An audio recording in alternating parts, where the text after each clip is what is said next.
Izalia kwa ifadi na wiwo Tirafa suwa fianzari mbuna bwaki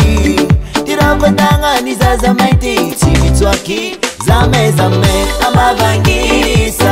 Amavangisa Vali nawe Amavangisa Imunda batubula kile nawe Amavangisa Vali nawe Amavangisa Imunda batubula kile nawe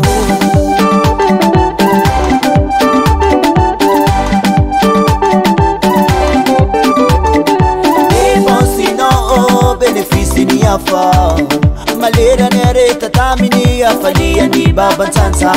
Zawi yabo mane presesi antanga nulo Furuni kuwati yapa fainga tandara nabo Tirafa suwa fiantari mbuna bwaki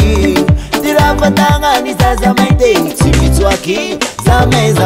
Amavangisa Vali nawe